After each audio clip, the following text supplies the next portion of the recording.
Assalamualaikum warahmatullahi wabarakatuh. Pemirsa, ketemu lagi di acara Bincang-Bincang. Pada kesempatan ini saya sedang berada di pusat pengembangan bahasa UIN Syarif Hidayatullah Jakarta.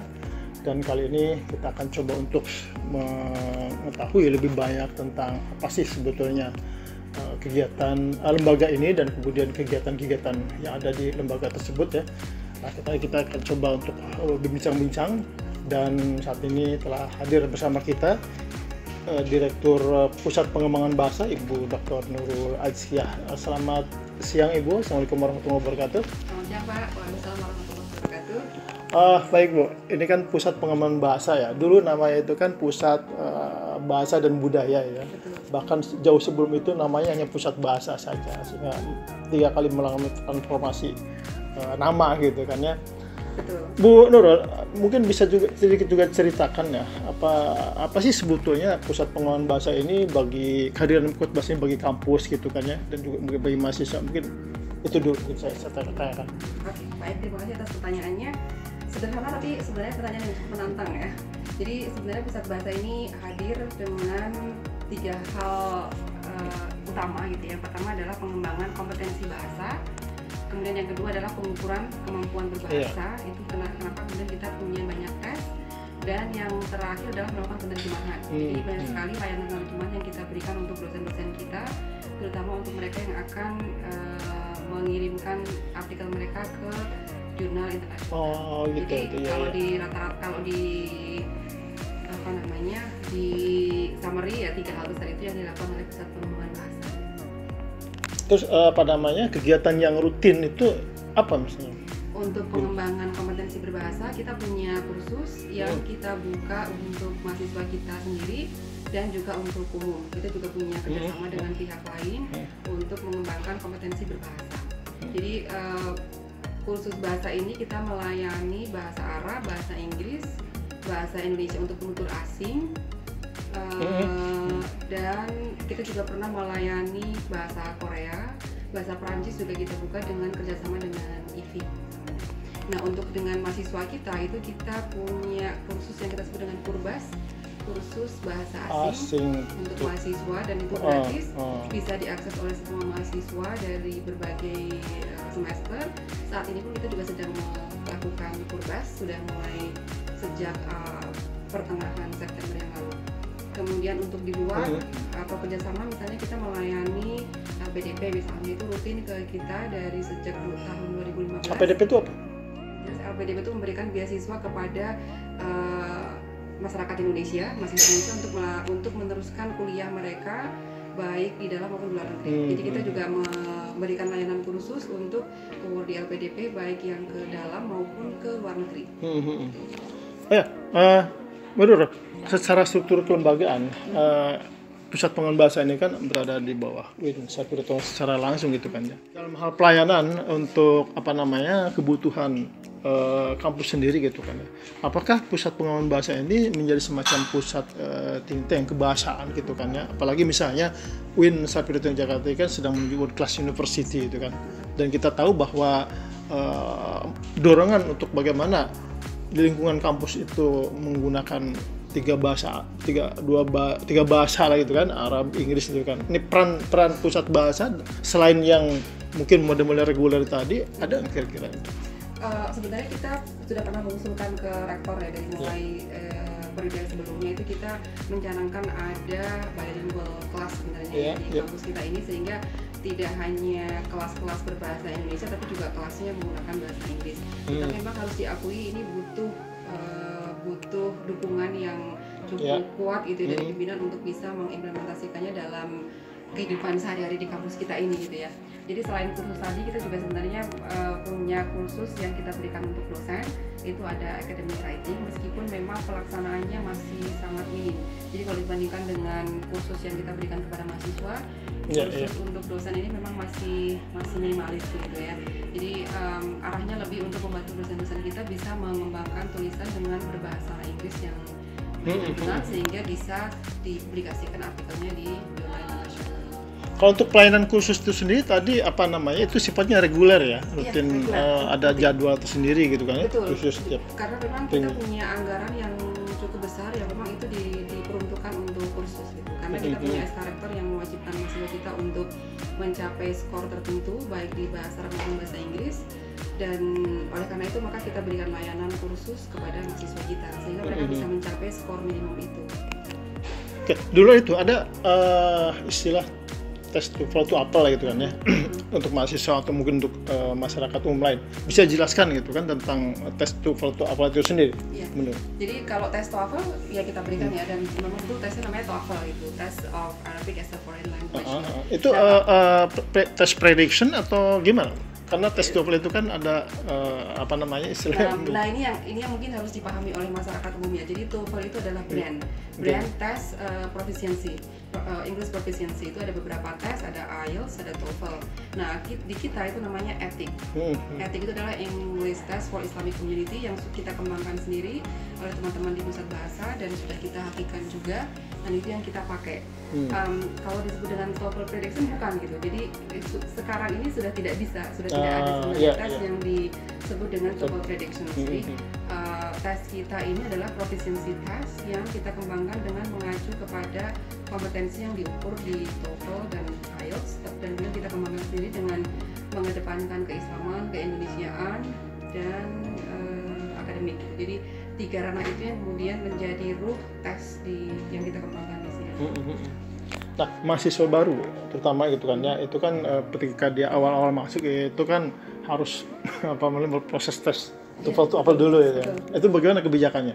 Kita berikan, jadi sampai sekarang pun di masa pandemi ini kita sudah mengembangkan tes online. Jadi mereka semua setelah diterima, ketika mereka registrasi pasti akan mendapatkan jadwal untuk mengikuti tes gitu. Jadi sudah kita laksanakan, ini sudah selesai. Ini di minggu ini kita sedang menyelesaikan compile semua nilainya yang nanti akan kita kirimkan ke fakultas. Untuk tahun-tahun sebelumnya biasanya kita sudah mengirimkan nilai maba itu sebelum perkuliahan dimulai. Tapi karena di masa pandemi ini daftar ulangnya pun agak mepet dengan perkuliahan, jadi baru bisa kita selesaikan di minggu yang lalu. Karena terus terang dengan tes online ini juga banyak kendala, terutama untuk maba yang dari daerah. Itu kemarin juga banyak yang kontak ke saya sendiri, nggak punya laptopnya, nggak punya daerah yang nggak punya sinyal yang cukup kuat gitu, nggak punya kuota, jadi kendalanya memang cukup besar. Tapi sudah kita laksanakan dan sudah selesai. Mungkin dalam 1-2 hari ini nilainya nanti akan kita sampaikan ke fakultas untuk nilai maba 2020. Begitu ya. Oke, Madul sebagai pusat pengembangan bahasa gitu kan. Nah, sejauh pengamatan Nurul gitu ya terhadap kemampuan kapasitas sivitas akademika di UIN Syarif Hidayatullah Jakarta sendiri dari segi kemampuan berbahasa asing, menurut gimana gitu kan, dan kemudian apa langkah-langkah yang dilakukan agar penguasaan bahasa asing bagi sivitas akademik itu meningkat lagi gitu kan? Oke, baik. Ini sebenarnya juga pertanyaan yang tidak mudah untuk dijawab ya. Sebenarnya memang kita perlu effort yang besar untuk bisa membantu mahasiswa kita agar bisa aktif gitu ya bahasa asingnya. Ya tentu saja kita juga harus mengupayakan ada exposure satu gitu. Jadi mungkin akan bagus kalau misalnya bisa dibuat kebijakan setiap hari apa komunikasinya harus menggunakan bahasa Arab atau bahasa Inggris gitu ya. Seminimal mungkin misalnya. Artinya seminimal mungkin itu karena kita juga tahu kemampuan mahasiswa kita sangat beragam. Jadi memang perlu dibuat kebijakan untuk bisa membuat semakin banyak mahasiswa kita menggunakan bahasa itu gitu dalam kehidupan mereka sehari-hari. Nah itu yang mungkin apakah bisa diinisiasi, misalnya setiap prodi bisa membuat beberapa orang yang nanti bisa menjadi semacam fasilitator gitu bagi teman-temannya untuk bisa menginisiasi percakapan dalam bahasa Inggris ataupun bahasa Arab gitu misalnya. Kalaupun nggak harus dua-duanya, misalnya mungkin ada beberapa fakultas yang dia cenderung lebih kuat di bahasa Arab, tapi ada juga fakultas lain yang lebih cenderung di bahasa Inggris. Nah itu mungkin yang bisa dikembangkan gitu ya. Jadi kalau mahasiswanya lebih kuat di bahasa Inggris ya oke, di bahasa itu mungkin bisa lebih diperkuat lagi. Dalam konteks pengembangan bahasa di kampus tadi itu, di UIN ini kan ada beberapa prodi yang memang mengembangkan bahasa ya. Di Fakultas Adab ada sastra Inggris dan sastra Arab gitu kan. Tarbiyah ada pendidikan bahasa Inggris, bahasa Arab ya. Lalu di luar itu ada juga unit kegiatan mahasiswa yang juga mengembangkan bahasa. Ini bagaimana pusat bahasa mungkin menyinergikan ya supaya betul-betul bahwa pengembangan bahasa di kampus ini ya berjalan seoptimal lah itu yang diharapkan. Betul. Jadi Pusat Bahasa pernah juga menginisiasi beberapa pertemuan dengan menghadirkan dosen-dosen bahasa dari semua fakultas. Iya. Tahun ini sudah kita lakukan di bulan Maret yang lalu sebelum pandemi, dan ini nanti Senin Selasa depan itu kita juga akan mengundang dosen-dosen bahasa dari semua fakultas untuk bisa menyelaraskan kira-kira metode atau bahan pembelajaran yang seperti apa yang seharusnya kita berikan ke mahasiswa. Ini ya. Betul. Karena kita juga akan menjelaskan nanti nilai perolehan kompetensi bahasa maba kita. Jadi kita bisa memberikan gambaran gitu ya, kemampuan maba kita tahun 2020 ini seperti apa, dan kira-kira pembelajarannya nanti seperti apa, sinkronisasi antara pembelajaran di fakultas dengan di pusat bahasa seperti apa. Itu nanti ini kemarin sudah saya sampaikan juga ke WR1 bahwa Senin depan sama Selasa depan itu kita akan mengadakan rapat untuk mengundang dosen-dosen bahasa dari fakultas. Kalau lembaga luar atau mungkin secara personal dari luar gitu kan ya, ingin belajar bahasa di sini itu dilayani lewat bisa. Dan ada dilayani ada. Misalnya kursus tadi. Iya, misalnya kita pernah juga melayani Unpam misalnya. Ini belum lama, mungkin baru 1-2 bulan yang lalu Unpam itu meminta kita juga untuk melakukan training terhadap dosen-dosennya. Ini baru kemarin di pihak Unpam juga minta lagi kemungkinan untuk bisa memberikan kursus yang lain. Jadi kemarin kita sudah memberikan kursus TOEFL. Nah ini mereka menjajaki kemungkinan untuk bisa kita memberikan training untuk pelatihan IELTS untuk dosen-dosennya. Jadi ternyata lembaga ini sudah dipercaya oleh Insya Allah masyarakat luar gitu kan ya. Bahkan ada perusahaan asing juga yang pernah minta kita untuk kursus. Jadi kita pernah juga bersama dengan perusahaan dari Saudi Arabia. Karena perusahaan ini bergerak di bidang transportasi dan kebetulan banyak mengambil driver dari Indonesia. Nah ini drivernya sebelum dikirim ke Saudi, mereka dikursuskan dulu bahasa Arab dan bahasa Inggris di kami. Gitu. Nah, kalau misalkan bantuan asing atau kerjasama dengan pihak luar gitu ya, dalam hal peningkatan pengembangan bahasanya, ada nggak tidak misalnya penyediaan buku-buku berbahasa asing ya di perpustakaan gitu, atau mungkin juga menghadirkan native speakernya gitu kan, ada? Iya, kita punya buku ya, tentu kita punya bahan ajar yang memang kita sediakan untuk kursus yang kita laksanakan. Misalnya untuk bahasa Inggris kita juga punya, karena kita kerjasama juga dengan OUP, Oxford University Press, itu kita sudah menerbitkan satu buku untuk General English yang itu juga dipakai untuk kursus yang kita laksanakan. Bahkan ada juga beberapa kampus setelah tahu buku ini juga ada beberapa yang meminta kita untuk bisa menggunakan buku itu. Kalau native speaker tadi? Native speaker itu sebenarnya kita terus terang tidak punya yang fix ya. Kita punya kerjasama dengan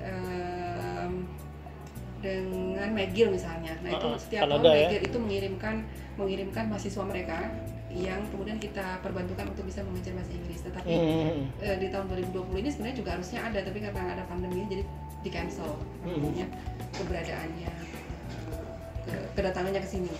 Jadi di sisi lain pusat pengembangan bahasa ini juga menjadi semacam memiliki otoritas lah ya untuk bagaimana menjadikan center kebahasaan ya untuk sebuah akademika itu ya. Betul. Kita tidak hanya dalam, jadi artinya kerjasama yang kita kembangkan pun tidak hanya dalam pelaksanaan kursus, tapi juga kita mengembangkan kerjasama untuk pelaksanaan testing. Testing pun kita juga sudah dipercaya oleh beberapa pihak untuk bisa menjadi testing center untuk tempat mereka, ada yang sekolah, ada yang pesantren, ada juga kita punya juga TIPA, tes Indonesia untuk penutur asing. Itu juga kita sudah banyak mendapatkan kepercayaan dari sekolah-sekolah internasional untuk bisa memberikan tes TIPA untuk pengajar asing mereka. Itu sedang berlangsung juga. Jadi mereka tuh dikursuskan atau di sini? Bukan kursus, tapi mereka tesnya. Jadi tes kemampuan bahasa Indonesianya untuk para expat yang mengajar di sekolah internasional, betul. Gitu. Nah, itu tesnya di kita juga. Menurut kalau misalnya ada mahasiswa mau tes TOEFL itu apa gitu kan ya. Nah ini bagaimana? Mungkin SOP prosedur mekanisme sudah, mungkin bisa dijelaskan.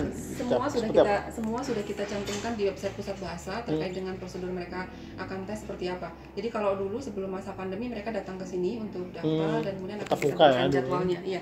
Nah setelah pandemi ini semua kita lakukan secara online. Mereka akan mendaftar melalui Google Form yang sudah kita sediakan. Kemudian mereka harus transfer ke rekening UIN tentu saja. setelah itu kita akan berikan datanya ke keuangan, siapa saja sudah transfer, dan setelah mereka verifikasi, nanti mereka akan kita berikan jadwal yang kita kirimkan lewat email mereka. Nanti mereka akan akses aplikasi dan lain sebagainya lewat email mereka. Kapan tesnya, tata caranya seperti apa, itu kita kirimkan semua lewat email. Oh gitu, gitu kan? Ya, di website kita juga kita cantumkan juga beberapa link yang bisa dilihat oleh para mahasiswa kita kalau mereka mau ambil tes, tata caranya seperti apa. Misalnya karena ini tesnya online dan kita menggunakan 2 device, menggunakan handphone untuk akses Zoom-nya, menggunakan laptop untuk akses aplikasinya, itu mereka bisa lihat juga tata caranya seperti apa. Bahkan posisinya pun juga kita semua sudah diatur ya, sedemikian rupa gitu kan. Menyiasati bagaimana belajar bahasa tentu di masa pandemi ini. Iya, betul. Betul.